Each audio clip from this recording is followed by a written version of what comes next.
नमस्कार प्यारे दोस्तों, मैं ईश्वर और मेरे चैनल ईश्वर की पाठशाला पे आपका हार्दिक अभिनंदन है। आज ध्यान रखना, मैं आपको पढ़ाने वाला हूँ राजस्थान की जो प्रमुख किसान आंदोलन है उसकी अपन क्या करेंगे, चर्चा करेंगे कंपटीशन के लिहाज से। ओके, तो देखिएगा, आप किसान आंदोलन पढ़ते हो उससे पहले आप लोगों को किसान आंदोलन की जो भूमिका है, जो पृष्ठभूमि है, उसकी जो प्रकृति है, उसका अध्ययन करना बहुत जरूरी हो जाता है। तो इसका पहला टॉपिक देखो क्या है। राजस्थान में भूमि के दो प्रकार थे। कहने का मतलब, अपने राजस्थान के अंदर जब आपके किसान आंदोलन हुए थे, ठीक है, उस दौरान राज्य के अंदर भूमि के दो प्रकार थे। कौन कौन से प्रकार थे?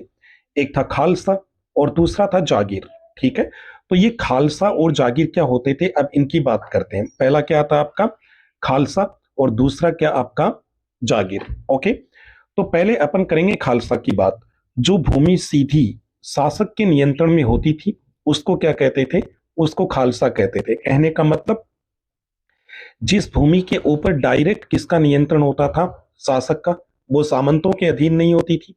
उस भूमि से टैक्स वसूल करने का अधिकार केवल केवल किसके पास होता था? तो राजा के पास, शासक के पास। ठीक है, या तो शासक स्वयं वहां से टैक्स वसूल करने के लिए आता या फिर अपना प्रतिनिधि भेजता था। ऐसी जो भूमि थी उसको क्या कहते थे? खालसा भूमि कहते थे। ओके, दूसरा देखिएगा, दूसरा है जागीर। जागीर भूमि की बात करेंगे। जो भूमि सामंतों के नियंत्रण में होती थी। ठीक है, देखिएगा, ऊपर वाली ये राजा के अधीन और ये किसके अधीन है? तो ये सामंतों की। सामंत मतलब जो राजा होता था, राजा के अधीन कुछ व्यक्ति होते थे, छोटे व्यक्ति, ठीक है, जिनको राजा के द्वारा जमीन दे दी जाती थी कि भाई इस जमीन के ऊपर ये जो किसान खेती करेंगे वहां से जो टैक्स होगा वो टैक्स तो वसूल करेगा था, करेगा और मुझे देगा। ऐसे व्यक्ति होते थे, उनको क्या कहते थे? सामंत कहते थे। ठीक है, तो ऐसी भूमि से कर वसूल कौन करते थे? तो आपकी जागीरदार। ठीक है, इसलिए इनको क्या कहते थे? जागीर भूमि कहते थे। और वो ये टैक्स किसको देते थे? राजा को। ओके, तो ये हो गए आपके जमीन के दो, भूमि के दो टाइप हो गई, दो प्रकार हो गए। अगला देखिएगा, आगे दो लैंग्वेज और है, जिसमें पहली है चाकरी और दूसरी है रेख और छटुंड। ठीक है, रेख और छटुंड दोनों एक ही है। चाकरी देखो, चाकरी क्या होता था? सामंत को वर्ष में एक बार निश्चित अवधि के लिए निश्चित सेना, जो निश्चित सेना होती थी उसको कहते थे जमियत, और इसके साथ में शासक की सेवा में उपस्थित होना पड़ता था। कहने का मतलब ये हुआ कि राजा के अधीन, ठीक है, राजा होता था, उस राजा के बहुत सारे क्या होते थे? सामंत होते थे, जो उसके अधीन क्या करते थे? अपना राजपाट चलाते थे। अब ये शासक था, इस शासक की सेवा में इस सामंत को वर्ष में एक बार, ठीक है, वर्ष में एक बार का मतलब है, हो सकता वो 2 महीने भी हो सकता वो 6 महीने भी हो, वो राजा की इच्छा के ऊपर डिपेंड करता था। ठीक है, और निश्चित सेना, ठीक है, निश्चित सेना का मतलब वो 500 सैनिक भी लेके जा सकता है, वो आपके 1000 सैनिक भी लेके जा सकता है। ठीक है, ये सारी व्यवस्थाएं किसके ऊपर निर्भर करती थी? तो ये शासक के ऊपर।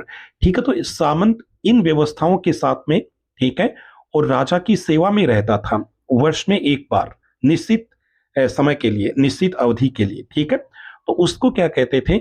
उसको कहते थे चाकरी। अब देखिएगा, यहाँ पे एक बड़ी इंपॉर्टेंट बात है जो इसके बैकग्राउंड के अंदर छिपी हुई है। वो क्या था? वो ये था कि शासक की सेवा के अंदर कोई सामंत रहेगा वह वर्ष में एक बार ही जाएगा, बार बार नहीं जाएगा। ठीक है, और निश्चित अवधि के लिए जाएगा और निश्चित सेना लेकर जाएगा। ठीक है ना, अब मान लो कि कोई शासक कोई सामंत है, ठीक है, वो सामंत 10,000 की सेना लेकर चला गया। ठीक है, और वो कहता है कि मैं यहाँ पे कितने महीने रहूंगा? यहाँ पे मैं 1 वर्ष तक रहूंगा। ठीक है, अब हो सकता है वो राजा की राज दरबार में रह करके राजा के खिलाफ ही किसी प्रकार का षड्यंत्र रच दे। इस कारण राजाओं के द्वारा ये एक प्रकार की व्यवस्था रखी गई थी कि आपको वर्ष में एक बार निश्चित सेना और निश्चित अवधि के लिए ही आना होगा। तो ये जो व्यवस्था थी, इसको, ये जो सिस्टम था, इसको क्या कहते थे? तो इसको कहते थे प्यारे दोस्तों, चाकरी कहते थे। ओके, नेक्स्ट देखो, नेक्स्ट बात करते हैं किसकी? आपके रेख की या छटुंद की।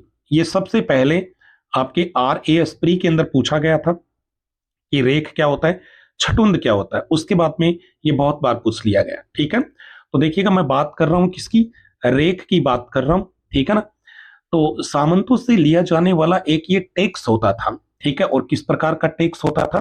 तो ये राजकीय टैक्स होता था, राजकीय शुल्क होता था। ये सामंत को देना ही होगा, वो किसी भी हालात के अंदर क्या नहीं कर सकता, मना नहीं कर सकता। तो इसको क्या कहते थे?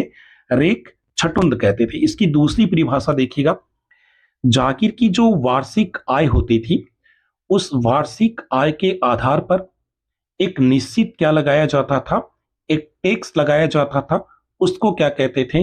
रेख कहते थे, छटुंद कहते थे। एग्जाम के अंदर किस प्रकार से पूछता है कि रेख क्या होता है, छटुंद क्या होता है? तो आपको ऑप्शन मिलेगा, सामंतों से लिया जाने वाला जो राजकीय शुल्क होता है उसको क्या कहते हैं? रेख कहते हैं, ठीक है। ये इस टाइप से 2-3 बार आ चुका है। तो ये वाली लैंग्वेज इसकी थोड़ी स्टैंडर्ड की लैंग्वेज है, तो इसको थोड़ा सा आप अच्छे से याद रखोगे, ठीक है। नेक्स्ट देखो आगे। उसके बाद देखिएगा, उसके बाद में आता है कि आपकी जो भूमि कर वसूल करने की कुछ प्रथाएं थी, ठीक है। उस जमाने के अंदर शासकों के द्वारा, सामंतों के द्वारा जो किसान गण थे, उन किसानों से टैक्स वसूल करने की, कर वसूल करने की, लगान वसूल करने की कुछ प्रथाएं थी। वो प्रथाएं कौन कौन सी थी? बड़ी इंपॉर्टेंट है। 2-3 प्रथाएं मैं आपको यहाँ पे बताऊंगा। पहली प्रथा देखिएगा, ठीक है। पहली प्रथा क्या थी? लाटा, ठीक है। और दूसरी क्या है? कूता। ये दोनों ही बड़ी इंपॉर्टेंट है, दोनों की दोनों ही आपकी एग्जाम के अंदर पूछती गई है। इसलिए दोनों को आप अच्छे से क्या रखोगे? याद रखोगे, ठीक है। इंपॉर्टेंट है दोनों। लाटा देखो क्या होता था, ठिकाने की अधिकारी होता था, ठिकाना होता था। उस ठिकाने का जो अधिकारी होता था, उसकी देख रेख में जो खेत में खड़ी हुई फसल होती थी, उस फसल को क्या किया जाता था? काटा जाता था किसान के द्वारा। फिर ध्यान रखना, धान होता था, उस धान को साफ करके इकट्ठा कर लिया जाता था। उसके बाद में राज्य का जो हिस्सा होता था, उस हिस्से को क्या किया जाता था? तौल कर लिया जाता था, ठीक है। जिसको क्या कहते थे? लाटा प्रथा कहते थे, ठीक है। और केवल इतना याद रखना है कि लाटा क्या होता है? तो राज्य का हिस्सा, यानी कि राज्य का हिस्सा तौल कर लिया जाता था। ऐसे टैक्सेज होते थे, उनको क्या कहते थे? लाटा कहते थे। कूता क्या होता था? खड़ी फसल का अनुमान लगाकर लगान को क्या कर दिया जाता? निश्चित कर दिया जाता। ये बड़ी बेकार व्यवस्था थी। किस प्रकार से थी देखिएगा, मान लो ये कोई, देखिएगा, मान लो कि ये कोई किसान है, ठीक है। उस किसान का ये खेत है, उस खेत के अंदर ये किसान की फसल है, ये फसल खड़ी हुई है, ठीक है। अब राज्य का कोई प्रतिनिधि आया या राजा स्वयं आया और उसने फसल को देखा, और फसल को देख करके उसने आकलन कर दिया कि तेरे खेत में इस बार और 100 मन क्या होगा? 100 मन क्या होगा? अनाज होगा। अब उसने तो क्या किया? खड़ी हुई फसल को देखा और आइडिया लगाया कि लगभग कितना हो सकता है? 100 मन हो सकता है। और कम तो वो कभी आकलन करते ही नहीं थे, ठीक है। अधिक से अधिक आकलन करते थे। उसका भी मैं आपको रीजन बताऊंगा कि क्यों करते थे। तो उसने कहा कि आपके खेत के अंदर इस बार कितना मन अनाज होगा? 100 मन। तो चाहे उसके खेत में 100 मन अनाज हो या ना हो, उसको तो 100 मन के ऊपर ही क्या देना पड़ेगा? टैक्स देना पड़ेगा, लगान देना पड़ेगा, ठीक है। हम आप अभी अभी आपको बता रहा था कि वो कम तो कभी आकलन करते ही नहीं थे, वो ज्यादा से ज्यादा करते थे, ठीक है। अब वो आकलन करके गया 100 मन का। अब किसान के बेचारे के खेत में हुआ कितना? 80 मन, ठीक है। अब उसको 80 मन के ऊपर नहीं, उसको तो टैक्स कितने के ऊपर देना पड़ेगा? 100 मन के ऊपर ही देना पड़ेगा। इसका ध्यान रखना, किसान दिन प्रतिदिन सामंतों का, राजाओं का, जागीरदारों का, सूदखोरों का और क्या होता जा रहा था? तो कर्जदार होता जा रहा था, ठीक है। इसका ध्यान रखना। ये लाटा व्यवस्था बड़ी क्या थी, सॉरी, ये पूंता व्यवस्था क्या थी? बहुत बेकार व्यवस्था थी। तो ये दो व्यवस्थाएं मैंने आपको बता दी, लाटा और पूता। चलो अगली व्यवस्था पढ़ते हैं। नेक्स्ट देखिएगा, तीसरे नंबर की, ठीक है। तीसरे नंबर की एक व्यवस्था है जिसको क्या कहा गया? आपका भोग।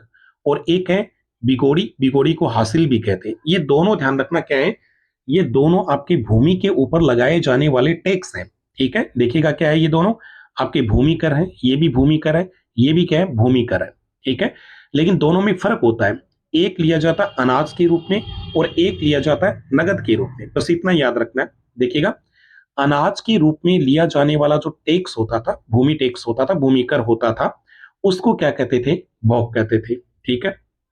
अब बिगोड़ी क्या होता था? बिगोड़ी ये भी एक क्या था? भूमि कर, ठीक है। ये लिया जाता था किस रूप में? नगद के रूप में, ठीक है। यानी कि रकम के रूप में क्या किया जाता था? तो आपका नगद जो रकम होती थी, रोकड़ होता था, उसके रूप में ये वसूल किया जाता था। तो ये दो चीजें भी बड़ी अच्छी है, इनको भी याद रखना कि भोग क्या होता है, तो ये आपके एक भूमि कर होता है जो अनाज के रूप में लिया जाता है, इंपॉर्टेंट। और बिगोड़ी क्या होता है? बिगोड़ी भी एक भूमि कर होता है जिसको हासिल भी कहते हैं। ये किस रूप में लिया जाता है? तो ये नगद रकम के रूप में लिया जाता है, ठीक है। तो ये प्यारे दोस्तों ध्यान रखना, आपका जो किसान आंदोलन है, उस किसान आंदोलन की क्या है? भूमिका है, ठीक है। चलो नेक्स्ट देखिएगा।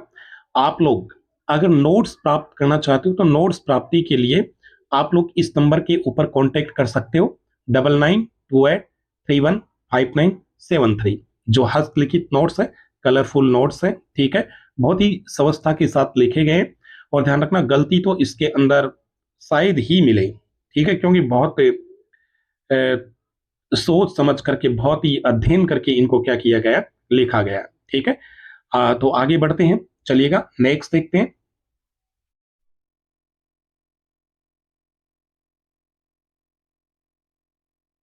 ये देखिएगा, अब अपन पढ़ते हैं राजस्थान का सबसे इंपॉर्टेंट आंदोलन जिसको कहते हैं बिचौलिया किसान आंदोलन, ठीक है। तो बिचौलिया किसान आंदोलन पढ़ने से पहले मैं आपको बिचौलिया की दो तीन जो बातें हैं वो बातें मैं आपको बता देता हूं, फिर उसके बाद में मैं आपको बिचौलिया किसान आंदोलन प्रारंभ करता हूं, ठीक है। एक तो आप लोगों को याद रखना है कि बिचौलिया था, ये आपका मेवाड़ रियासत के अंदर पड़ता था, ठीक है। आजकल अगर हाल ही की बात करते हैं तो बिचौलिया आपका भीलवाड़ा जिले के अंदर पड़ता है, ठीक है।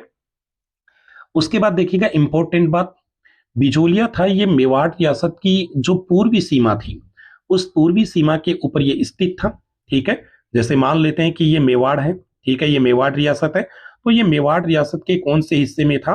तो ये पूर्वी हिस्से के अंदर था, ठीक है, पूर्वी दिशा के अंदर स्थित था। और इसके है ना, ध्यान रखना आपका जो इसके एक हिस्से के अंदर मेवाड़ था, उस मेवाड़ की खालसा भूमि थी वो टच करती थी, मेवाड़ की खालसा भूमि, ठीक है। और बाकी इसके जो तीन भाग थे, ठीक है, ये वाले तीन भाग थे, इन तीन भागों के अंदर एक साइड में इसके लगता था बूंदी का राज्य, ओके, दूसरी साइड के अंदर इसके लगता था ग्वालियर जो बहुत इंपॉर्टेंट था, और एक साइड के अंदर इसके क्या लगता था? कोटा लगता था, ठीक है। तो देखिएगा बिचौलिया रियासत आपका जो ठिकाना था, उसके एक साइड में तो आपका क्या लगता था? मेवाड़ की खालसा भूमि टच करती थी, एक साइड में उसके लगता था क्या? बूंदी राज्य, एक साइड के अंदर उसका एमपी का राज्य लगता था जिसका नाम था ग्वालियर, और एक साइड में उसके क्या लगता था? कोटा लगता था। ये उसकी क्या थी? भौगोलिक स्थिति थी, ठीक है, जो आगे चल करके आप लोगों के बहुत काम आएगी, इसलिए मैंने इसको क्या कर दिया? पहले बता दिया। एक चलते चलते एक बात और बता देता हूं, ध्यान रखना, इसके अंदर अधिकांश जो आपके किसान रहते थे वो धाकड़ जाति के थे, ठीक है। और यहाँ का जो आपका जागीरदार था वो क्या था? परमार जाति का। ये सब बातें आगे आएंगी, ठीक है। अब देखो शुरू करते हैं बिना किसी देरी के। पहला देखो, बिचौलिया किसान आंदोलन है, उसके कारणों की अगर बात करते हैं, ठीक है, तो कुछ कारण यहाँ पे मैं आप लोगों को हट करके बताऊंगा। पहला देखो क्या है? पहला कारण है भू राजस्व निर्धारण व कर संग्रह की पद्धति, ठीक है।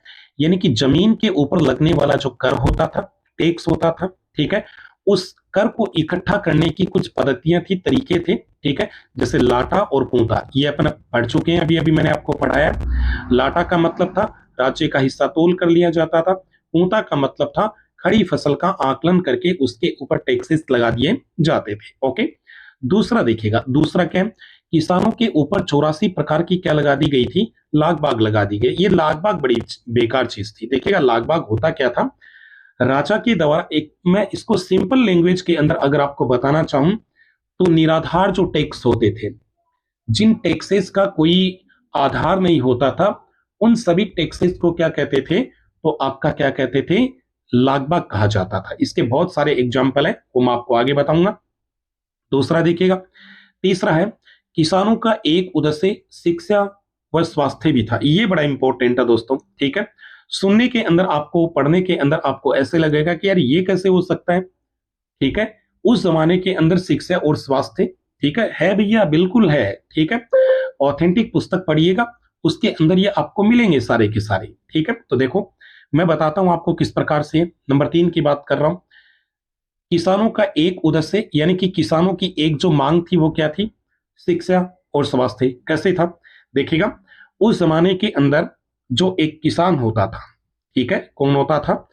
एक किसान होता था। वह किसान अपना टैक्स किसको देता था? लगान किसको देता था? राजा को देता था। ठीक है, तो किसानों का जो क्या हो गया? प्रतिनिधि हो गया। प्रतिनिधि। प्रतिनिधि शब्द जमता नहीं है, लेकिन थोड़ा सा मैं आपको समझाने के लिए बताऊंगा, क्योंकि उस जमाने के अंदर तो राजा ही सब कुछ होता था, प्रतिनिधि तो एक तरह से चुना हुआ आदमी होता है। ठीक है, चलो इसको हटा देते हैं अपन। ठीक है, और तरीके से पढ़ते हैं। तो देखिएगा, किसान, ओके, और एक क्या हो गया? राजा। सिंपल तरीके से देख लो। अब किसान है, वो किसान टैक्स किसको देता है? राजा को। ठीक है, अब एक प्रकार से किसानों की जिम्मेदारी किसकी हो गई? राजा की। किसानों के किसी प्रकार की कोई समस्या आएगी, वो अपनी समस्या की शिकायत किसको करेंगे? राजा को। किसान किसी भी प्रकार की कोई समस्या में होंगे तो अपनी शिकायत किसको करेंगे? राजा को। यानी कि हर एक चीज की जो जिम्मेदारी थी किसानों की, वो किसकी थी? राजा की थी। ठीक है, किसानों का कहना था कि भई हम आपको टैक्स देते हैं, लगान देते हैं, तो हमारे राज्य के अंदर जितनी भी सुख सुविधाएं हैं वो हमारे लिए उपलब्ध करवाना आपकी जिम्मेदारी है, राजा की जिम्मेदारी है। ठीक है, तो किसानों ने राजा से कहा, हमारे क्षेत्र के अंदर विद्यालय होने चाहिए, स्कूल होने चाहिए, हमारे क्षेत्र के अंदर स्वास्थ्य की देखरेख के लिए छोटे मोटे हॉस्पिटल होने चाहिए। ठीक है, तो इस प्रकार से ध्यान रखना, ये क्या था? ये आपके किसानों का एक टारगेट था, एक उद्देश्य था, एक गोल था, इस आंदोलन का एक कारण माना जाता है। ठीक है, आप लोग इसे हल्के में मत लेना। ठीक है, ये बहुत इंपॉर्टेंट कारण है, नंबर 3 वाला। ठीक है, नेक्स्ट देखो आगे। एक था 4 नंबर का, आर्थिक और सामाजिक क्या था? परिस्थितियों में बड़ा क्या आ गया? परिवर्तन। भाई, किसानों की कंडीशंस खराब हो गई, तो उनके सामाजिक रहन सहन के अंदर, उनके रीति रिवाज के अंदर, उनकी आर्थिक कंडीशन, ये सब क्या हो गया? बेकार हो गया था। एक 5वां कारण देखिएगा, 5वां कारण भी बहुत इंपॉर्टेंट है। अंग्रेजों की नीति के कारण किसानों के छोटे मोटे जो जो आपके कुटीर उद्योग धंधे थे, वो सारे के सारे क्या हो गए थे? बर्बाद हो गए थे। तो प्यारे दोस्तों, आपके ये बिचौलिया किसान आंदोलन के 5 बहुत ही महत्वपूर्ण क्या है? कारण है। दोबारा रिपीट कर रहा हूं, आपके भू राजस्व निर्धारण व कर संग्रह की पद्धति। ओके, दूसरा है 84 प्रकार की लाग बाग, जो बहुत बार पूछा गया और आप लोगों की ज्यादातर यही याद रहता है, लेकिन मैं ये कह रहा हूं कि 3 नंबर को आप लोग बहुत अच्छे से याद कर लेना। ठीक है, फिर चौथा देखिएगा, आर्थिक व सामाजिक परिस्थितियों में, कंडीशंस में क्या आना? परिवर्तन आना। 5वां है आपके अंग्रेजों के कारण, अंग्रेजों की जो नीति थी उसके कारण आपके जो कुटीर उद्योग धंधे थे वो सारे के सारे क्या हो गए थे? बर्बाद हो गए थे। ठीक है, तो ये आपका क्या है? बिचौलिया किसान आंदोलन के कारण है। आगे बढ़ते हैं, नेक्स्ट देखिएगा। अब बिचौलिया किसान आंदोलन की अपन चर्चा करते हैं। पहला देखो, बिचौलिया किसान आंदोलन भारत का प्रथम अहिंसात्मक व संगठित किसान आंदोलन था। बड़ी सिंपल बात है। ठीक है, पूछा भी जा चुका है। प्रथम क्या था? अहिंसात्मक और संगठित किसान आंदोलन। इसका मतलब यह हुआ, किसी भी प्रकार का कोई लड़ाई झगड़ा नहीं हुआ, मारकाट नहीं मची। ठीक है, और किसान इसके अंदर संगठित होकर के अपने अधिकारों के लिए क्या करते हैं? संघर्ष करते हैं। ठीक है, तो याद रखना है, भारत का प्रथम अहिंसात्मक व संगठित किसान आंदोलन था, वह कौन सा था? तो बिचौलिया किसान आंदोलन था। राजस्थान की बात करेंगे तो भी आपका क्या होगा? बिचौलिया। अभी बिचौलिया की कंडीशन चल रही है, उसकी जो भौगोलिक परिस्थिति है उसकी भी अपन बात करेंगे। देखिएगा, बिचौलिया मेवाड़ रियासत का प्रथम श्रेणी का क्या था? ठिकाना था। ठीक है, ठिकाने थे वो 3 टाइप के होते थे। आपका प्रथम श्रेणी का ठिकाना, आपका द्वितीय श्रेणी का ठिकाना और आपका तृतीय श्रेणी का ठिकाना। आप चाहो तो कह सकते हो ए बी सी। ठीक है ना। अब देखिएगा, प्रथम श्रेणी का ठिकाना, इसका क्षेत्रफल था, ये लगभग लगभग आपका कितना था? तो ये 100 वर्ग मील क्षेत्रफल में या दूरी के अंदर फैला हुआ था। ठीक है, तो बिचौलिया का क्षेत्रफल कितना है? 100 वर्ग मील उसका क्षेत्रफल है। और बिचौलिया के अंदर जो गांवों की संख्या थी वह कितनी थी? 79 गांव आते थे। ठीक है, यहाँ पे थोड़ा सा दोस्तों एक थोड़ी सी विवाद वाली बात मिलती है। कई ऑथेंटिक पुस्तक ऐसी है जिसके अंदर गांवों की संख्या है वह कितनी लिखी गई है? तो आपकी 96 भी लिखी हुई है। ठीक है, दोनों के दोनों परफेक्ट बुक में, ऑथेंटिक बुक में आपको पढ़ने को मिलेंगे। इससे ध्यान रखना, दोनों कभी भी एग्जाम के अंदर साथ नहीं आएंगे। या तो वो ऑप्शन के अंदर क्या डालेगा, आपके 79 डालेगा, या कितना डालेगा, 96 डालेगा। तो दोनों याद रख लेना, जो एग्जाम के अंदर आता है उसको आप कलेक्ट कर देना। उसके बाद देखिएगा, 1931 की जनगणना के अनुसार बिजोलिया की आबादी, बिजोलिया जो ठिकाना था उसकी जो आबादी थी, वह आबादी आपकी कितनी थी, तो 15,000 बताई जाती है। ठीक है, तो पूछ सकता है कि 1931 की जनगणना के अनुसार आपके बिजोलिया ठिकाने की जो आबादी थी, जनसंख्या थी, वो कितनी थी, तो 15,000 क्या मानी जाती है, जनसंख्या थी। आगे देखो दूसरा, नेक्स्ट आता है अगला कंसेप्ट, बिजोलिया। बिजोलिया का प्राचीन जो नाम बताया जाता है वह क्या है, आपका विज्यावली। इसको कहीं कहीं पर विंध्यावली भी लिखा गया है। ठीक है, लेकिन परफेक्ट बुक के अंदर आपको क्या मिलेगा, विज्यावली मिलेगा। ठीक है, एक आपका ऊपरमाल, ठीक है, ऊपरमाल जागीर के अंदर एक ठिकाना था बिजोलिया। ठीक है, ऊपरमाल का जो प्राचीन नाम था वह था आपका उत्तमाद्री। ठीक है, तो दोबारा देखिएगा, बिजोलिया ऊपरमाल जागीर का एक ठिकाना था जिसका संस्थापक था वह अशोक परमार था। और अशोक परमार कहां का रहने वाला था, तो आपके जगनेर का रहने वाला था। और जगनेर आपका कहां पड़ता है, तो भरतपुर के अंदर पड़ता है। यहाँ पे दो चीजें, तीन चीजें इंपॉर्टेंट है जो आपसे पूछ सकता है। एक तो पूछ सकता है कि बिजोलिया का प्राचीन नाम क्या है, तो आप लोगों को जवाब देना है विज्यावली या विंध्यावली। एक पूछ सकता है कि ऊपरमाल का प्राचीन नाम क्या है, तो आपका उत्तमाद्री। एक पूछ सकता है कि बिचौलिया ठिकाना है, उसके जो जागीरदार थे वो कौन सी जाति के थे, या वहां के जो जागीरदार थे उनको क्या कहते थे, राव कहते थे। क्या कहते थे, राव। तो बिचौलिया के राव थे, वह कौन सी जाति के थे, तो वो परमार जाति के थे। कहाँ के थे, परमार के। अब इंपॉर्टेंट बात यह आ जाती है कि आपका अशोक परमार था, ये जगनेर यानी भरतपुर का रहने वाला था, तो ये बिचौलिया कैसे आ गया। ठीक है, तो उसके पीछे भी एक कहानी है, और वो कहानी क्या है, अशोक परमार ने खानवा का युद्ध जो आपके 17 मार्च 1527 ईस्वी को लड़ा गया। ठीक है, जो आपके किस किस के मध्य हुआ था, महाराणा सांगा और बाबर के मध्य हुआ था। ठीक है ना, तो इस युद्ध के अंदर मेवाड़ के महाराणा सांगा है, ठीक है, उनकी सहायता की थी। किसने की थी, आपके अशोक परमार ने। ठीक है, इसलिए सांगा ने उसे ऊपर माल की जो जागीर है वह जागीर किसमें दी थी, उपहार में दी थी। ठीक है, देखिएगा, खानवा पड़ता आपका कहां पर पड़ता है, रूपवास में पड़ता है। कहां पड़ता है, रूपवास। और रूपवास आपका कहां पड़ता है, भरतपुर में पड़ता है। ठीक है, तो आप लोगों को याद रखना है, एक दो बार एग्जाम के अंदर यह भी पूछ लिया गया कि रूपवास का युद्ध कब हुआ, तो खानवा का युद्ध है उसको ही क्या कहा जाता है, रूपवास का युद्ध कहते हैं। ये मैं जब आपको मेवाड़ की हिस्ट्री पढ़ाऊंगा तो उसके अंदर जब राणा सांगा का टॉपिक आएगा तो वहां पर इसकी डिटेल से अपन क्या करेंगे, चर्चा करेंगे। ठीक है, तो ये ध्यान रखना, आपके महाराणा सांगा के द्वारा और अशोक परमार को कौन सी जागीर दी गई थी, ऊपरमाल जागीर। और ऊपरमाल जागीर के अंदर ही आपका क्या पड़ कौन सा ठिकाना था, तो आपका बिचौलिया ठिकाना था। ठीक है, तो ये प्यारे दोस्तों इसका दूसरी इसकी जो स्टेप है वो कंप्लीट होती है। अगला देखिएगा, नेक्स्ट चर्चा करते हैं अगला पॉइंट। ठीक है, देखिएगा, आपके बिचौलिया के जो किसान थे और वहां के जो आपके राव थे, जागीरदार थे, ठीक है, उनके मध्य जो संबंध थे वो संबंध कैसे थे, और उन संबंधों में कटुता कैसे आती है। तो ये देखिएगा आप लोग, देखिएगा, राव केशवदास ने मराठों को अपने ठिकाने बिचौलिया को मुक्त करवाया।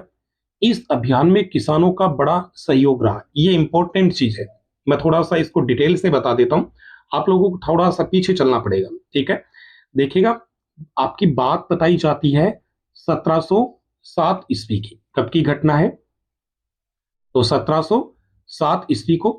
ध्यान रखना, ये मैं जो बता रहा हूं ये आपका जो केशव दास है इनके पीछे की एक कहानी बता रहा हूं जो आपको यहां तक लेके आएगी। 1707 ईस्वी के अंदर मुगल बादशाह औरंगजेब था। मुगल बादशाह औरंगजेब, मुगल बादशाह औरंगजेब की क्या हो गई, मृत्यु हो गई। और मुगल बादशाह औरंगजेब की मृत्यु हो जाने के बाद में जो एक प्रकार से मुगलों के द्वारा जो व्यवस्था स्थापित की गई थी वो चरमरा गई। ठीक है, यानी कि सामंतों ने, राजाओं ने छोटे छोटे क्षेत्रों के ऊपर क्या कर लिए थे, अधिकार करने शुरू कर दिए थे। ठीक है, भारत कई टुकड़ों के अंदर बंटने के कगार पे आ गया था। ठीक है ना। तो अब क्या होता है, जैसे ही आपका औरंगजेब मरता है 1707 में, तो मौका किसको मिलता है, तो आपका मौका मिलता है मराठों को। किसको मिलता है, मराठों को। अब मराठे क्या करते हैं, देखिएगा, बात करते हैं अपन आपके अपने हिंदुस्तान की बात करते हैं, बस इतने से समझ जाएंगे। अब मराठे यानी कि महाराष्ट्र, और महाराष्ट्र आपका लगभग लगभग कहां पड़ जाता है, तो यहां पड़ जाता है। ठीक है, और ऊपर देखिएगा ये पड़ता आपका क्या, गुजरात पड़ता है। ये वाला भाग है, ये क्या है, ये गुजरात का पार्ट है, ध्यान रखना। ये मैं आपका अभी ध्यान रखना, ये जो आपका ब्लू कलर वाला जो मैंने आपको यूज किया है, ये क्या है, गुजरात है। ठीक है, और गुजरात के इधर क्या पड़ता है, ये एमपी पड़ता है। ठीक है, अब मराठों ने क्या किया, मराठे भी भारत के ऊपर अपना शासन, अपनी हुकूमत स्थापित करना चाहते थे। तो जैसे ही आपका औरंगजेब 1707 ईस्वी के अंदर मरता है, उनकी डेथ होती है 1707 के अंदर, वैसे ही मराठे थे, ये ध्यान रखना, दक्षिणी भारत से चलते हैं और आपके गुजरात और आपका जो मालवा था उसके ऊपर ये क्या कर लेते हैं, अपना अधिकार स्थापित कर लेते हैं। ठीक है, तो ये यहां तक आप लोगों को समझ में आ गया। अब आ जाओ राजस्थान के अंदर। अब क्या होता है देखिएगा, अब ये आप लोगों को मैं थोड़ा सा समझा रहा हूं, राजस्थान वाला भाग समझने के लिए जैसा बने ना वैसा आप समझ लेना बस। ओके, ठीक है, राजस्थान हो गया। देखिएगा, अब राजस्थान के इधर क्या पड़ता है, ये पड़ता है आपका गुजरात। क्या पड़ता है, गुजरात। और ये इधर क्या पड़ता है, तो मालवा, जिसको वर्तमान के अंदर एमपी, उस जमाने के अंदर क्या था, मालवा। तो यहां से लेकर यहां तक बाड़मेर वाला भाग है, वहां तक ये पड़ता है गुजरात। और ये यहां तक, यहां से यहां तक आपका क्या पड़ता है, तो यहां से यहां तक आपका पड़ता है मालवा। ठीक है, तो औरंगजेब की मृत्यु के बाद में एमपी यानी कि मालवा के ऊपर और गुजरात के कुछ हिस्सों के ऊपर मराठा थे, उन मराठों के द्वारा क्या कर दिया गया था, तो अधिकार कर लिया गया था। अब मराठे हैं, वो मराठे राजस्थान के अंदर भी क्या होना चाहते थे, प्रवेश करना चाहते थे। और अब मराठों को राजस्थान में प्रवेश करने का एक इजी मार्ग था, एक आसान मार्ग प्राप्त हो गया।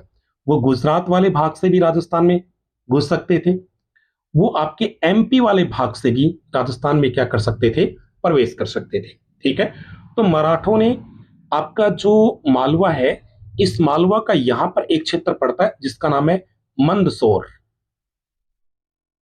क्या नाम है, मंदसौर। ठीक है, इस मंदसौर के ऊपर उन्होंने अधिकार कर लिया। ठीक है, तो और मंदसौर की जो सीमा थी, वह सीमा किससे लगती थी, तो वह मेवाड़ रियासत से लगती थी। इससे, मेवाड़ से। तो मंदसौर के पास में मेवाड़ का जो हिस्सा था, उस हिस्से से मराठों ने सबसे पहले क्या प्राप्त किया था, धन वसूल किया, धन वसूल किया था। तो प्यारे दोस्तों याद रखना, राजस्थान के अंदर मराठों ने सबसे पहले जो धन वसूल किया था, वह कौन सी रियासत से किया था, तो आपकी मेवाड़ रियासत से किया था। यह घटना है 1711 ईस्वी की। कब की है, 1711 की। ठीक है, अब वो ये पूछ लेता है कि मराठों ने राजस्थान में सबसे पहले आक्रमण कहां किया, तो वो उन्होंने किया था बूंदी के ऊपर। कब किया, बूंदी पे किया 1734 ईस्वी के अंदर। ये पूरा का पूरा मैंने ध्यान रखना, मेरी रिकॉर्डेड क्लासेज है विद्यासागर ऐप के ऊपर। उसने 1857 की जो क्रांति है, उस क्रांति के अंदर उसकी जो पृष्ठभूमि है, उसके अंदर इसकी पूरी की पूरी डिटेल मैंने इसको पढ़ा रखा है। ठीक है, तो आप मेरी रिकॉर्डेड क्लास अगर लेना चाहते हो, ठीक है, मेरा कोर्स लेना चाहते हो, तो आप लोग विद्यासागर एप्लीकेशन है, विद्यासागर, ठीक है ना, उस विद्यासागर एप्लीकेशन के ऊपर आपको पूरी की पूरी बड़े डिटेल के साथ में क्या मिलेंगी, क्लासेस मिलेंगी। ठीक है, तो मैं क्या बता रहा था, देखिएगा, आपके राजस्थान के अंदर मराठे क्या कर जाते हैं, मेवाड़ रियासत के अंदर प्रवेश कर जाते हैं। अब मैं थोड़ी देर पहले आपको बता रहा था कि आपका जो बिजोलिया था, ठीक है ना, उस बिजोलिया के एक साइड के अंदर तो क्या था, आपका मेवाड़ का खालसा क्षेत्र लगता था, ये मैंने पीछे बता दिया आपको, ठीक है। और एक साइड के अंदर क्या लगता था, ग्वालियर लगता था, ठीक है ना। ग्वालियर एमपी में पड़ता है, ठीक है। और आप नक्शा देखोगे तो ग्वालियर के ठीक ऊपर क्या पड़ता है, मंदसौर पड़ता है, ठीक है ना। और मंदसौर के साथ में किसकी सीमा लगती थी, तो आपके मेवाड़ की, ठीक है। यानी कि मेवाड़ के कौन से हिस्से की, तो आपका जो जागीरी क्षेत्र था उसकी लगती थी, ठीक है। तो मराठों के द्वारा आपका जो बिजोलिया था, उस बिजोलिया के कुछ जो भाग थे, उन भागों के ऊपर उन्होंने थोड़ा बहुत अपना क्या कर लिया था, अधिकार कर लिया था, ठीक है। और उस जमाने के अंदर राव केशव दास थे, उन्होंने अपने बिजोलिया ठिकाने को मराठों से क्या करवाने के लिए, मराठों से अपने ठिकाने बिजोलिया को मुक्त करवाने के लिए उनके साथ में संघर्ष किया। और उस संघर्ष में बिजोलिया के जो किसान थे, उन किसानों ने राव केशवदास का बहुत ही महत्वपूर्ण, बहुत ही बड़ा क्या किया था, सहयोग किया था। सेंस की एक बात निकल के आती है कि राव केशवदास के समय तक बिचौलिया के जो किसान थे, उनके आपस में जो संबंध थे वो बड़े क्या थे, मधुर थे, ठीक है। यानी कि किसी भी प्रकार का कोई क्या नहीं था, आपस में मन मुटाव नहीं था। ओके, अब मन मुटाव कैसे होता है वो भी देखिएगा आगे। अब क्या होता है प्यारे दोस्तों, 1894 ईस्वी के अंदर राव गोविंद दास, ठीक है, इसकी क्या हो जाती है, मृत्यु हो जाती है। राव गोविंद दास थे, इनकी मृत्यु हो गई आपके कब, 1894 में। इनकी मृत्यु के बाद इनका पुत्र कृष्ण सिंह, ठीक है, कृष्ण सिंह जिसको क्या कहते हैं, किशन सिंह, ये बिचौलिया का नया क्या बनता है, तो जागीरदार बनता है, ठीक है ना। 1894 के अंदर ये बिचौलिया का क्या बन जाता है, जागीरदार बन जाता है, ठीक है ना। अब देखिएगा, अब इसके काल से यानी कि गोविंद सिंह है, इस गोविंद सिंह के समय से किसान और जो राव है, जागीरदार है, उनके जो संबंध है, उन उसके अंदर कटुता क्या हो जाती है, प्रारंभ हो जाती है, ठीक है।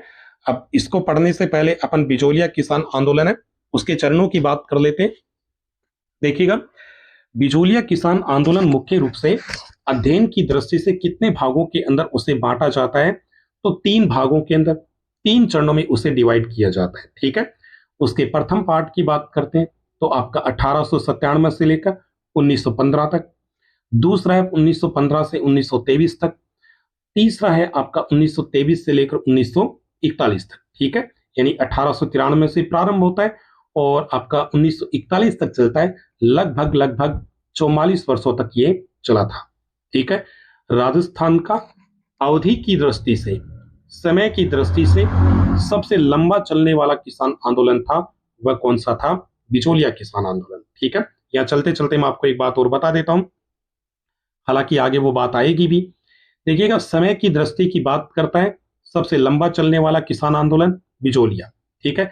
लेकिन बात करता है कि राजस्थान के सबसे बड़े भूभाग, ठीक है, क्षेत्रफल, ठीक है, क्षेत्रफल की दृष्टि से राजस्थान का सबसे बड़ा जो किसान आंदोलन था वह कौन सा था, तो वह था आपका शेखावाटी किसान आंदोलन। क्या था, शेखावाटी किसान आंदोलन। आप चाहो तो इसे सिक्कर किसान आंदोलन भी कह सकते हो, ये मैं आपको आगे बताऊंगा, यहां तो मैं आपको पढ़ा रहा हूं बिचौलिया किसान आंदोलन, ठीक है। तो ये 3 चरण हो गए। अब पढ़ते हैं पहला चरण, प्रथम चरण। देखिएगा, प्रथम चरण मैंने बता दिया कब से शुरू हुआ था, 1897 से लेकर 1915 ईस्वी तक ये चलता है। सबसे पहले आता है नेतृत्व, ठीक है। तो नेतृत्व में देखिएगा, आप लोग अधिकांश लोग ये पढ़ते हो कि इसका नेतृत्व किसने किया था, साधु सीताराम दास ने, बिल्कुल किया है, नो डाउट, कोई दिक्कत नहीं है। लेकिन जिस दिन ऑप्शन के अंदर ये वो पूछ लेता है कि बिचौलिया किसान आंदोलन का नेतृत्व किसने किया, प्रथम चरण का नेतृत्व किसने किया, और ऑप्शन के अंदर साधु सीताराम दास नहीं होता है, तो आपको 100+1 क्या मिलेगा, स्थान ये लोग ऑप्शन में मिलेगा, या स्वतः स्फूर्त मिलेगा। क्या मिलेगा, स्वतः स्फूर्त। तो ये 3 चीजें आप लोगों को ध्यान रखना है, स्वतः स्फूर्त और स्थानीय लोग एक ही होता है, अपने आप चल रहा था या वहां के लोगों के द्वारा क्या किया जा रहा था, चलाया जा रहा था, ठीक है। और साधु सीताराम दास वहीं के थे, लेकिन साधु सीताराम दास थे ये बिचौलिया किसान आंदोलन के अंदर 1913 के आसपास क्या होते हैं, इंटर होते हैं। उससे पहले कौन थे, उससे पहले तो नानजी पटेल और ठाकरे पटेल थे ना, वो ध्यान रखना, बिचौलिया ठिकाने की शिकायत लेकर के मेवाड़ के महाराणा फतेह सिंह के पास गए थे, ठीक है ना। तो ध्यान रखना, स्थानीय लोगों के द्वारा या स्वतः था या साधु सीताराम दास, तीनों में से दोनों कभी साथ साथ नहीं आएंगे, ये मैं दावे के साथ कहता हूं।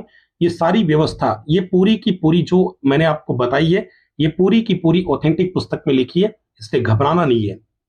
याद रखना आपकी जिम्मेदारी है कि किस टाइप से याद रखोगे। साधु सीताराम दास नहीं होता है तो आपको ये ऑप्शन के अंदर मिलेगा। ओके, नेक्स्ट देखो, आगे दूसरी चर्चा करते हैं अपन। 1897 में कृष्ण सिंह के द्वारा 84 प्रकार की क्या लगा दी गई, लाग बाग, ठीक है। यहीं से इस आंदोलन की क्या मानी जाती है, शुरुआत मानी जाती है। 1897 के अंदर आपके राव कृष्ण सिंह थे, उन्होंने कहते हैं कि जो 1894 ईस्वी के अंदर आपके बिचौलिया के क्या बने थे, जागीरदार बने थे, राव बने थे किशन सिंह, इन्होंने 84 प्रकार की लाग बाग लगाई। यहीं से इस आंदोलन की क्या मानी जाती है, शुरुआत मानी जाती है, ठीक है। तो मुख्य कारण क्या हो गया, 84 प्रकार की लाग बाग। तात्कालिक कारण क्या हो गया, 84 प्रकार की लाग बाग। ओके, अब देखिएगा 1897 के अंदर ये लाग बाग लगाई, और 1897 के अंदर ही अकस्मात ही कहते हैं कि बिचौलिया के अंदर एक गांव पड़ता था, और उस गांव का जो नाम था वह था आपका गिरधारीपुरा गांव, ठीक है। इस गिरधारीपुरा गांव का एक किसान था, किसान का नाम था गंगाराम। तो गंगाराम की 1897 ईस्वी के अंदर क्या हो जाती है, डेथ हो जाती है। और उस जमाने के अंदर मृत्यु भोज, ठीक है ना, यानी कि मौसर, उसकी किसानों के अंदर क्या था, प्रचलन था। तो आपके गोविंदपुरा गांव के, सॉरी, आपके गिरधारीपुरा गांव के अंदर गंगाराम किसान के मृत्यु भोज के अंदर किसान थे, वह क्या होते हैं, इकट्ठा होते हैं उसके गांव गिरधारीपुरा में। सारे के सारे किसान आपस में बैठते हैं और सलाह मशुरा करते हैं कि यार अपने ऊपर 84 प्रकार की लाग बाग लगा दी गई, इतनी तो एक तो पैदावार नहीं होती है, और पैदावार अगर होगी तो जागीरदार 84 प्रकार की लाग बाग का बहाना लगाकर अपने को लगभग लूट करके ले जाएगा। इस प्रकार की बातें कर रहे थे किसान, सारे के सारे अपनी समस्याओं से एक दूसरे को रूबरू करा रहे थे। तो सारे किसानों ने मिल करके एक फैसला लिया कि क्यों नहीं हमारी तरफ से ये जो शिकायत है, ये शिकायत मेवाड़ के महाराणा को की जानी चाहिए, ठीक है ना। यानी कि बिचौलिया के आपके जागीरदार कृष्ण सिंह की शिकायत किसको करनी चाहिए, फतेह सिंह को करनी चाहिए। लेकिन शिकायत लेकर जाए कौन, तब कहते कि किसानों ने आपके दो व्यक्तियों का चुनाव किया, जिसमें एक व्यक्ति का नाम क्या था, नानजी पटेल, जो बेरीसाल गांव के थे, और दूसरे थे उनका नाम था ठाकरे पटेल, ये गोपाल निवास गांव के थे। दोनों के दोनों गांव थे, ये बिचौलिया ठिकाने में पड़ते थे। इन दोनों को भेज दिया मेवाड़ के महाराणा फतेह सिंह के पास में शिकायत करने के लिए, ठीक है। कहते हैं कि काफी दिनों तक नानजी पटेल और ठाकरे पटेल को मेवाड़ के महाराणा फतेह सिंह से मिलने का मौका नहीं मिलता है, ठीक है। लेकिन एंड के अंदर ये मेवाड़ के महाराणा फतेह सिंह से इनकी मुलाकात हो जाती है, ठीक है। अब क्या होता है, देखिएगा होता क्या, ये गए कहां पर, मेवाड़ के महाराणा के पास में शिकायत लेकर गए, और शिकायत किसकी लेकर गए थे, तो कृष्ण सिंह की शिकायत लेकर गए, ठीक है। फिर ये अपने वापस बिचौलिया लौट कर आ गए, ठीक है ना। लेकिन इस बात का पता जब किसको चला, इसका पता कृष्ण सिंह को चला। तब कहते हैं कि कृष्ण सिंह ने नानजी पटेल और ठाकरे पटेल, इन दोनों को बिचौलिया से क्या कर दिया था, निष्कासित कर दिया, निकाल दिया था, ठीक है ना। अब राव कृष्ण सिंह था, ये बड़ा एक प्रकार से ध्यान रखना कुशल राजनीति के प्रवृत्ति का व्यक्ति था। इसको धीरे धीरे लगने लग गया कि किसान अपने खिलाफ भड़कने शुरू हो गए हैं, मेवाड़ के महाराणा फतेह सिंह तक अपनी शिकायतें जाने लगी है। तो इससे किसानों के अंदर आपस में फूट डालने के लिए, क्या डालने के लिए, फूट डालने के लिए, और कुछ जो किसान थे उन किसानों को इसने अपनी ओर करना शुरू कर दिया, ठीक है ना। तो कुछ किसानों को जैसे लंबरदार बना दिया, लंबरदार, ठीक है, पटेल बना दिया। अभी लंबरदार और पटेल क्या होते हैं, ये मुख्य रूप से मैं आपको भरतपुर किसान आंदोलन के अंदर बताऊंगा। यहां पर छोटी सी मैं इनके बारे में चर्चा कर देता हूं। देखिएगा, एक कड़ी होती थी, एक व्यवस्था होती थी, और क्या होती थी, राजा, फिर आपका लंबरदार, या फिर आपका पटेल, ठीक है, और क्या था, किसान। अब लंबरदार किसान क्या करता था, इनसे टैक्स वसूल करता, और राजा किससे वसूल करता था, तो आपके लंबरदार से। कहने का मतलब एक मीडिएटर होता था, राजा और किसान के मध्य एक मीडिएटर होता था, उसको क्या कहते थे? लंबरदार और पटेल कहते थे। ये भरतपुर किसान आंदोलन के अंदर बड़ा डिटेल से अपन पढ़ेंगे, यहाँ पर केवल इतना ही, ठीक है। तो देखिएगा, इनको किसानों के अंदर फूट डालने के लिए और उसने कुछ से किसानों को पटेल आपके लंबरदार नियुक्त किया और अपनी ओर मिला लिया। और जो आपके किसान नेता थे उनको कभी अकाल की स्थिति आती तो जागीरदार के द्वारा उनको अनाज दे दिया जाता था, ठीक है। इस प्रकार से कहते हैं कि उसने किसानों की जो एकता थी, उनका संगठन था, उसके अंदर फूट डालने के अंदर करशन सिंह काफी हद तक क्या रहा था? सफल रहा था, ठीक है। तो पहली बार शिकायत लेकर कौन गए थे? नानजी पटेल और ठाकरी पटेल थे, ये गए थे, ठीक है ना। तो ये स्थानीय लोग हैं, ध्यान रखना। इसका स्वतः स्फूर्त चल रहा है। आगे चल करके साधु सीताराम दास है, वो वाक्य में इसका क्या करेंगे? नेतृत्व करेंगे, नो डाउट। लेकिन शुरुआती दौर के अंदर ध्यान रखना, शिकायत लेकर कौन गए थे? तो नानजी और पटेल गए थे, ओके। नेक्स्ट देखिएगा, अगला अब क्या होता है? अब देखिएगा, 1903 ईस्वी की बात बताई जाती है। 1903 ईस्वी के अंदर करशन सिंह ने किसानों के ऊपर एक कर लगा दिया, जिसको कहते हैं चौरी कर, ठीक है। चौरी कर क्या होता था? चौरी कर, कोई भी किसान, ठीक है, अपनी पुत्री का विवाह करेगा, ठीक है, तो उसको विवाह के अवसर पर जागीरदार को या तो 5 रुपए देने पड़ेंगे या फिर कितने रुपए देने पड़ेंगे? 13 रुपए देने पड़ेंगे, ठीक है। अब आप कहोगे कि सर 13 सही है या 5 सही है, तो मैं आपको बता देता हूं। देखिएगा, 13 भी आपको ऑथेंटिक पुस्तक में मिलेगा, 5 भी ऑथेंटिक पुस्तक में मिलेगा, बशर्ते आप लोगों को इतना याद रखना है, एक राइटर है जिनका नाम है प्रमोद। क्या नाम है? प्रमोद। इन प्रमोद के द्वारा भी जो आपका जो चौरी है, इस चौरी की जो रकम बताई गई है वह कितनी बताई गई है? तो वह बताई गई है 5 रुपए। बाकी इतिहासकारों ने कितने का समर्थन किया है? 13 का समर्थन किया है, ठीक है। केवल एक अकेला व्यक्ति है जिसने चौरी कर कितना बताया? 5 रुपए। बाकी सब ने क्या बताया? 13 रुपए, ओके। दोनों व्यवस्थाएं माने आपको अलग अलग बता दिए। आप अलग अलग याद रखना चाहो तो अलग अलग याद रख सकते हो, एक साथ याद रखना चाहो तो एक साथ याद रख सकते हो, ठीक है। प्रमोद कितने रुपए बताता है? 5, ओके। अब देखिएगा, 1905 में अब क्या होता है? चौरी कर को आंशिक रूप से समाप्त किया जाएगा, ठीक है ना। लेकिन इससे पहले की एक मैं आपको छोटी सी बात बताता हूं, तो जो आपको ये जो व्यवस्था है याद रखने के अंदर थोड़ी सी क्या रहेगी? काफी सहूलियत देगी। देखो, जब 5 रुपए या 13 रुपए आपके चौरी करते उसके लगा दिए गए, तो उस जमाने के अंदर 5 रुपए और 13 रुपए किसान के लिए बड़ी रकम होती थी, ठीक है ना। इस कारण किसानों ने इसका क्या किया? एक प्रकार से मूक विरोध किया, ठीक है ना। इसका उन्होंने किसी प्रकार की कोई कार्यवाही नहीं की, बिल्कुल चुपचाप इसका क्या किया? विरोध किया। और किसानों ने अपनी पुत्रियों का विवाह करना क्या कर दिया? बंद कर दिया। इस कारण बिचौलिया के अंदर लगभग 150 से लेकर के और 200 तक ऐसी लड़कियां हो गई जो विवाह के योग्य थी, ठीक है ना। विवाह के योग्य लड़कियों की संख्या कहां तक पहुंच गई? 200, 150 से लेकर 200 तक पहुंच गई। अब किसान देखिएगा, शादी तो करनी पड़ेगी भाई। इस कारण एक दिन कहते हैं कि किसानों ने अपनी पुत्रियों को लेकर के, और जागीरदार था, उसके महल के सामने जाकर के चौरी कर का उन्होंने क्या किया? विरोध किया कि चौरी कर हटाइएगा, हम हमारी लड़कियों का विरोध नहीं कर आपका विवाह नहीं कर पा रहे हैं।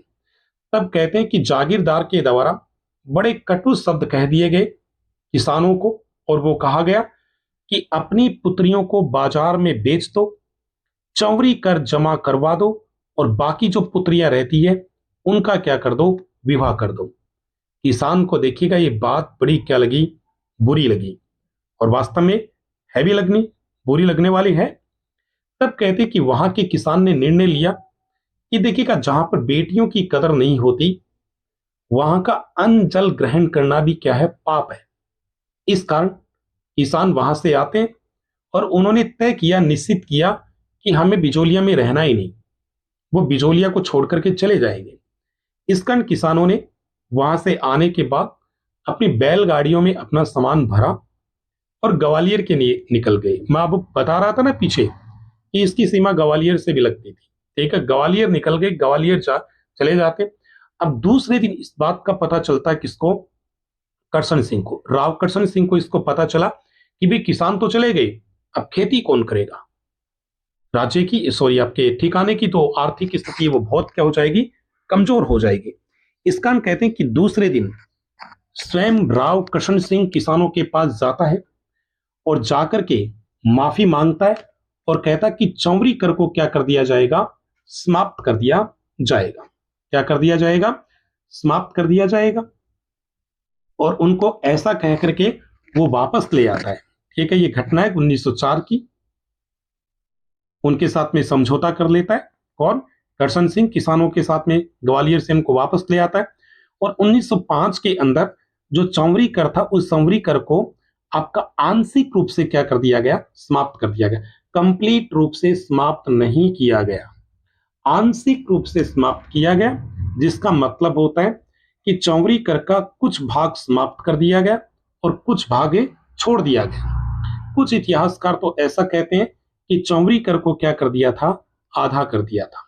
ठीक है ना, अगर 5 मानकर चलते हो तो 2.5 रुपए कर दिया और 13 मानकर चलते हो तो 7.5 रुपए कर दिया। ठीक है ना, ये कब की बात है, 1905 की। तो ये पूछा जा चुका है कि चौवरी कर को आंशिक रूप से समाप्त कब किया गया, तो 1905 के अंदर किया गया।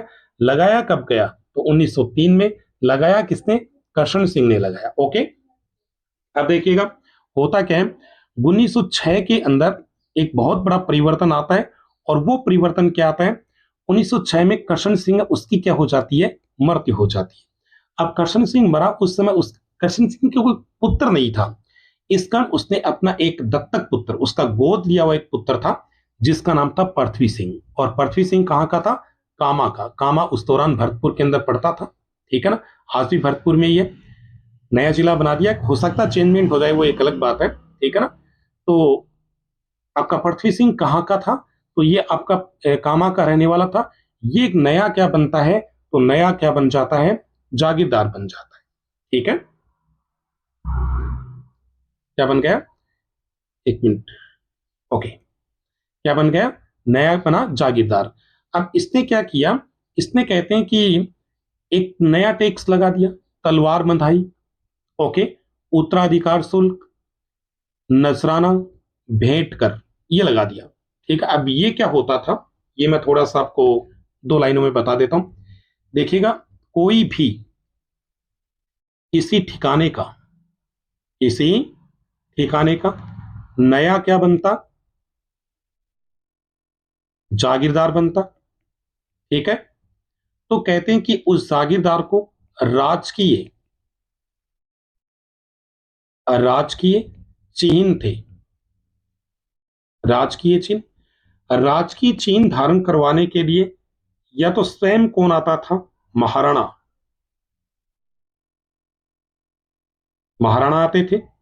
अगर महाराणा नहीं आते तो अपना एक प्रतिनिधि भेजते थे और वह प्रतिनिधि या महाराणा उस जागीरदार को, जो नया जागीरदार बनता, उसको राजकीय चिन्ह क्या करवाता था, धारण करवाता। जैसे पगड़ी बांधना, तलवार बांधना, और भी कई प्रकार के उनके राजकीय सिस्टम होते थे, वो धारण करवाना। तो उसको, जो नया जागीरदार बनता था, उस नए जागीरदार को, महाराणा को या उसके प्रतिनिधि को एक बहुत मोटी क्या देनी पड़ती थी, एक भेंट देनी पड़ती थी।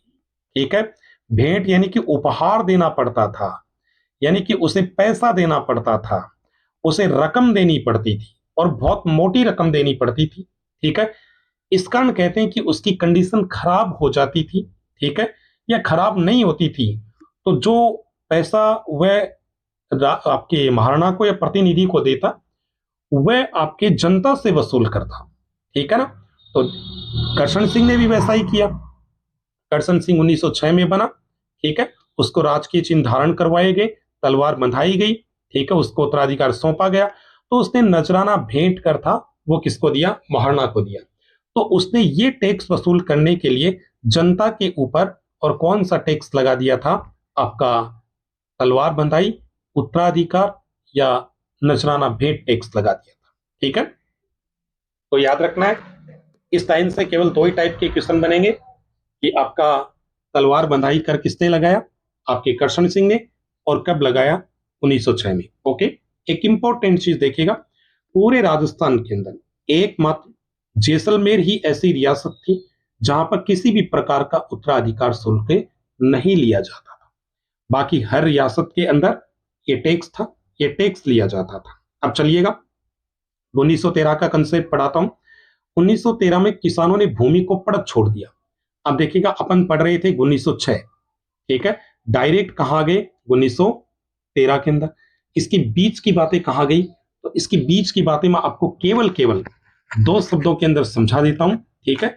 अब देखिएगा 1906 के अंदर आपका जो उत्तराधिकार शुल्क था वह लगाया गया था, ठीक है ना, किसानों के ऊपर। तो देखिएगा किसानों ने क्या किया, बेचारे 5-6 साल तक, यानी कि 6 में, 7 में, 8 में, 9 में, 10 में, 11 में, 12 में, ठीक है, और अब 13 में, ठीक है, यानी 1907, 8, 9, 10, 11, 12, ठीक है, यहां तक किसान थे वह किसान बेचारे कहते हैं कि तलवार बंधाई करते, वो कर लगातार करशन सिंह को देते रहे, ठीक है। अब उन्होंने सोचा कि यार कितने दिन तक इस प्रकार से क्या क्या करवाएंगे, शोषण करवाएंगे। इस कारण उन्होंने 1913 के अंदर और इसका विरोध करते हुए तलवार बंधाई का अपनी जो भूमि थी उस भूमि को उन्होंने क्या कर दिया था, पड़त रख दिया था, छोड़ दिया कि अपने को किस भूमि जोतना ही नहीं है, ठीक है। ये कब की घटना है, तो ये 1913 की घटना है। और मार्च 1913 के अंदर कहते हैं कि आपके जब देखिएगा, हाँ एक देखिएगा, जब किसानों ने विरोध करना शुरू किया तब कहते हैं कि वहां के कुछ किसान थे, पढ़े लिखे थे, ठीक है, थोड़े पावरफुल थे, वो भी किसानों के पक्ष में आ गए। किसानों द्वारा विरोध करने पर साधु सीताराम, देखिए मैं कह रहा था ना कि 1913 के अंदर इंटर होंगे, 1913 के अंदर साधु सीताराम दास, ठीक है, ब्रह्मदेव जिनको ब्रह्मदास भी कहते हैं, फतेह कर्णचारण, भीमदेव शर्मा, ये जो किसान थे, ये किसान भी कहते, आदि जो लोग थे ये भी कहते हैं कि जागीरदारों के इन कार्यों का क्या करने लगे थे, विरोध। कौन से कार्यों का, तलवार बंधाई जो टैक्स था, लाग बाग थी, उन चौरी कर था, इन सब का क्या करने लगे, विरोध करने लगे, ठीक है। अब देखिएगा करशन सिंह को ये लगने लगा कि भाई बहुत सारे जो किसान है वह किसान इनके क्या आने लगे हैं, फेवर में आने लगे, ठीक है। इस कारण ये क्या करता है, इसने कहते हैं कि आपके जो ये 3 लोग थे, इन 3 लोगों के साथ में बड़ा बुरा व्यवहार करता है, आपके ब्रह्मदेव, फतेह कर्णचारण, ठीक है, और इनको तो क्या कहते हैं कि बिचौलिया से क्या कर दिया, निष्कासित कर दिया, निकाल दिया। और साधु सीताराम दास थे, इन साधु सीताराम दास को इनके द्वारा कहते हैं कि कहां से, आपका जो सरकारी पुस्तकालय था उस पुस्तकालय के अध्यक्ष पद से क्या कर दिया गया था, हटा दिया गया था, ठीक है। क्यों, क्योंकि इन्होंने किसानों का क्या दिया था, साथ दिया था, ठीक है ना। तो ये बड़ी इंपॉर्टेंट चीज है, ठीक है। अब देखिएगा इसी समय जब ये जो घटना घटित हुई 1913 के आसपास, ठीक है ना, उस दौरान आपके मेवाड़ के महाना थे, वो कहते हैं कि लाडपुरा जो भीलवाड़ा में पड़ता है, कहां पड़ता है, भीलवाड़ा के अंदर पड़ता है। यहां पर वो कहते हैं कि आपका शिकार खेलने के लिए आए हुए थे, किसानों ने उनसे मिलने की कोशिश की, लेकिन उनके जो अधिकारी थे उन अधिकारियों ने किसानों, बिचौलिया के किसानों को महाना से नहीं मिलने दिया। ये भी एक क्या थी, बहुत बुरी, मतलब एक नाइंसाफी थी। अगर किसान फतेह सिंह से मिलते तो हो सकता कोई रास्ता निकल जाता, लेकिन बेचारों को मिलने ही नहीं दिया गया, ठीक है। नेक्स्ट देखिएगा, अब 1914 के अंदर प्रथम विश्व युद्ध शुरू हो गया था, और प्रथम विश्व युद्ध था उसके अंदर, ठीक है ना, अंग्रेजों ने अपने साथ में एक बहुत बड़ा धोखा किया था, ठीक है। उन्होंने कहा कि हम भारत की तरफ से क्या कर रहे हैं, विश्व युद्ध में भाग ले रहे हैं, ठीक है, इसलिए भारतीय सेना जो लड़ने के लिए जा रही है उसका जो खर्चा है वह भारतीयों से वसूल किया जाएगा, ठीक है। इसको कहते थे आपका चंदा युद्ध, कहते थे चंदा युद्ध, चंदा, ठीक है, युद्ध कोष भी कहते थे, कई इसके नाम थे। तो प्रत्येक भारतीय से देखिएगा 1914 में प्रथम विश्व युद्ध के दौरान ब्रिटिश सरकार प्रत्येक भारतीय से 14 या 10 रुपए टैक्स क्या करती थी, वसूल करती थी। ये दो है, इसमें ज्यादातर इंपॉर्टेंट है 10 वाला, ध्यान रखना, ठीक है। हालांकि 14 भी मिलता है, ऐसी बात नहीं है, लेकिन 10 वाला इंपॉर्टेंट है। अधिकांश बुक के अंदर, ज्यादा बुक के अंदर आपको क्या मिलेगा, 10 मिलेगा, ओके। नेक्स्ट देखिएगा, उसके बाद क्या होता है, एक सेकेंड, ओके, अब देखिएगा, अब क्या हुआ, जब प्रत्येक भारतीय से 10 या 14 रुपए वसूल किए जाते थे, तो आपके गोपाल निवास गांव के एक किसान थे जिनका नाम था नारायण पटेल। नारायण पटेल बहुत दफा एग्जाम के अंदर पूछ लिए गए। वो क्वेश्चन बनाता है कि कौन से व्यक्ति का आपके बिचौलिया किसान आंदोलन से संबंध नहीं है, तो उसके अंदर नारायण पटेल को कई बार डालता है। तो ध्यान रखना, नारायण पटेल बिचौलिया किसान आंदोलन से संबंधित है और किस प्रकार है। तो देखिएगा, 14 या 10 रुपए जो टैक्स वसूल किया जाता था ब्रिटिश सरकार के द्वारा प्रत्येक भारतीय से, तो नारायण पटेल ने यह टैक्स देने से इनकार कर दिया कि मैं ये टैक्स नहीं दूंगा, ठीक है। इसलिए नारायण पटेल को जेल में डाल दिया। लेकिन ये जो खबर थी ये पूरे बिचौलिया ठिकाने के अंदर आग की तरह फैल गई। इस कारण बहुत सारे किसान इकट्ठे हो गए हजारों की संख्या में, और उन्होंने कहते हैं कि तुरंत नारायण पटेल को क्या कर लिया, मुक्त करवा लिया।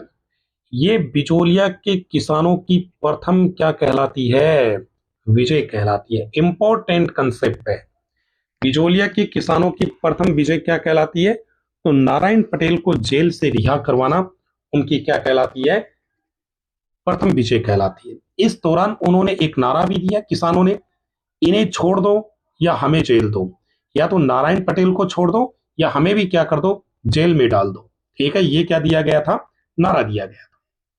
नेक्स्ट देखिएगा आगे, ऐसे करते करते जो घटना थी वह 1914 तक आ पहुंचती है, और 1914 के अंदर पृथ्वी सिंह की क्या हो जाती है, मृत्यु हो जाती है, ठीक है।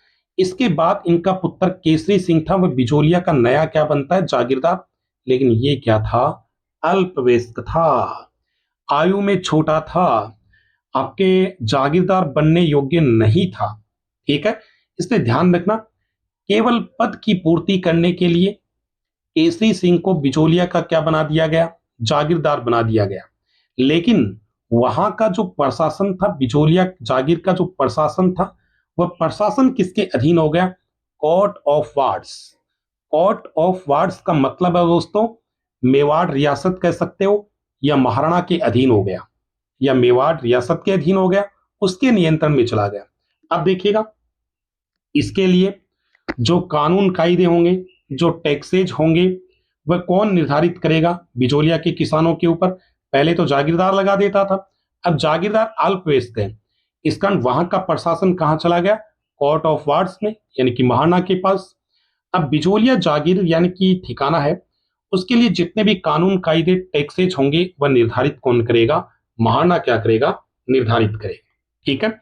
इसलिए देखिएगा क्या है, इसलिए राज्य सरकार ने, यानी कि मेवाड़ के महाराणा ने, मेवाड़ सरकार ने, राज्य सरकार की ओर से अमर सिंह राणावत को बिचौलिया का प्रशासक बनाया गया, और उसकी सहायता के लिए डूंगर सिंह भाटी को क्या नियुक्त किया गया, नायब नियुक्त किया गया। कहने का मतलब, इन दोनों व्यक्तियों को मेवाड़ रियासत की ओर से बिचौलिया क्या कर दिया गया, नियुक्त कर दिया गया कि भाई तुम दोनों जाओ और जाकर के बिचौलिया के जो किसान है उनकी समस्याओं को सुनो और बताओ, उनकी समस्याओं का निराकरण कीजिएगा। तो ये दोनों व्यक्ति हैं, ये कहाँ आ जाते हैं, ये बिचौलिया आ जाते हैं, ठीक है, जिनको दोनों को प्रशासक कह सकते हैं, क्योंकि प्रशासनिक व्यवस्था देखने के लिए ये लोग आए थे। ये अधिकारी, दोनों अधिकारी आते हैं, और इन दोनों अधिकारियों ने किसानों को अपने पास बुलाया कि भाई अपनी जो शिकायतें हैं वो शिकायतें हमें बताइएगा आप लोग, ठीक है ना। तो किसानों ने बिल्कुल साफ साफ कह दिया कि उनके खेतों की सारी उपज जागीरदार किसी न किसी बहाने ले जाता है। दोनों को बताया किसानों ने कि हमारी जो उपज है, उस उपज का अधिकांश भाग है वो कौन ले जाता है, जागीरदार ले जाता है, ठीक है। और उसका, उनका जीना एक तरह से क्या हो गया, बड़ा मुश्किल हो गया है, मानवीय अत्याचार किए जाते हैं हमारे साथ में। किसानों ने मुख्य मांगे उनके सामने रखी, ठीक है। क्या क्या मांगे रखी, उन्होंने कहा कि एक तो हमारे ऊपर जो लागबाग है, ठीक है, ठिकाने की लगान का जो उपज है वह 1/5 होना चाहिए। कितना होना चाहिए, 1/5 होना चाहिए, ठीक है, कम होना चाहिए, ज्यादा नहीं होना चाहिए। एक कई प्रकार की उन्होंने गन्ने से संबंधित, अफीम से संबंधित, सन से संबंधित कई प्रकार की समस्याएं रखी थी, ठीक है, जो मैं आपको बता देता हूं। देखिएगा, एक तो उन्होंने कहा कि हमारे ऊपर कौन कौन सी मांगे रखी किसानों ने, एक तो पैदावार का 1/भाग वो टैक्स के रूप में वसूल किया जाए, एक अफीम, गन्ना, कपास, सन, इनके ऊपर लगाया जाने वाला जो टैक्स है वह टैक्स क्या हो, हटाया जाए या उसे कम किया जाए, ठीक है। और हीरालाल और तेज सिंह को उनके पद से क्या किया जाना चाहिए, हटाया जाना चाहिए। ये इंपॉर्टेंट चीज है, ध्यान रखना, ठीक है, कि आपके किसानों ने बिजोलिया के कौन से 2 अधिकारियों को हटाने की मांग रखी थी। तो एक तो तेज सिंह था और एक हीरालाल था। क्यों हटाने की मांग रखी गई थी, ये अभी बात करेंगे अपन। एक, किसानों ने कहा कि किसानों की कुछ मांगे थी कि तक्की, हल्पा, पुल, इनको क्या किया जाना चाहिए, समाप्त किया जाना चाहिए। अब आपके हीरा सिंह और तेज सिंह इनको क्यों हटाना चाहते थे, वो देखिएगा। प्रशासकों ने किसानों के प्रति सहानुभूति सहानुभूति थी, लेकिन कामदार हीरालाल, ठीक है, ये आपके कहा का बिचौलिया ठिकाने का कामदार था। और फौजदार तेज सिंह किसानों की मांग के पक्ष में नहीं थे। इन्होंने कहा कि नहीं भैया, ऐसा नहीं हो सकते, आप किसानों की मांग को इतना कम नहीं कर सकते। क्यों नहीं कर सकते, इन्होंने बहाना बनाया कि हमारे जो राव साहब है, ठीक है, केसरी सिंह है, वो नाबालिग है, जब तक वो वयस्क नहीं हो जाते तब तक हम किसी भी प्रकार का, इस प्रकार का जो प्रस्ताव है उसको क्या नहीं कर सकते, स्वीकार नहीं कर सकते, ठीक है। तो इन्होंने इस कारण इन दोनों को हटाने की क्या रखी थी, मांग रखी थी। उसके बाद में कहते हैं कि आपके 1914 ईस्वी के अंदर, ये इंपॉर्टेंट बात बता रहा हूं मैं आपको, जो मैंने नोट्स के अंदर ऐड नहीं कर रखी है, तो आप लोग जब इनको अपनी नोटबुक के अंदर ऐड करते हो तो लिख लेना, बहुत इंपॉर्टेंट चीज है, ध्यान रखना। अब ये सारी बातें हो गई किसानों की मांग वगैरह, इनको, ठीक है। फिर 1914 के अंदर ध्यान रखना, मेवाड़ रियासत का प्रथम श्रेणी का एक जागीरदार था, ठीक है, जो बेदला का जागीरदार था, जिसका नाम था राज सिंह बेदला। इसकी मध्यस्थता से 1914 के अंदर बिचौलिया के किसानों के साथ में एक समझौता किया गया, ठीक है। जिस समझौते के अंदर बिचौलिया की माची साहिबा राणावत जी ने कई प्रकार की जो मांग थी उन मांगों को क्या कर दिया था, मान लिया था, या कई प्रकार की जो रियायतें थी वो रियायतें देने की घोषणा कर दी गई थी, ठीक है। इसी के साथ में प्यारे दोस्तों ध्यान रखना, आपका पहला चरण क्या होता है, समाप्त होता है। आपको क्लास कैसी लगी और इसके अंदर आपको किस प्रकार के, मतलब जो क्वेश्चन देखिएगा, आपको मैं बता, 1 मिनट रुकिएगा, ओके, हाँ ठीक है। देखिएगा, तो मैं आपसे ये कह रहा था, ये ध्यान रखना, हस्तलिखित नोट्स हैं जो बड़ी सूझबूझ के साथ में बनाए गए हैं। और क्लास आपको कैसी लगी कमेंट करके जरूर बताना। और चलते चलते एंड के अंदर कहता हूं कि मेरा चैनल सब्सक्राइब जरूर कर लेना, ईश्वर की पाठशाला। ओके, मिलते हैं जल्दी नेक्स्ट क्लास के अंदर। Okay, thank you.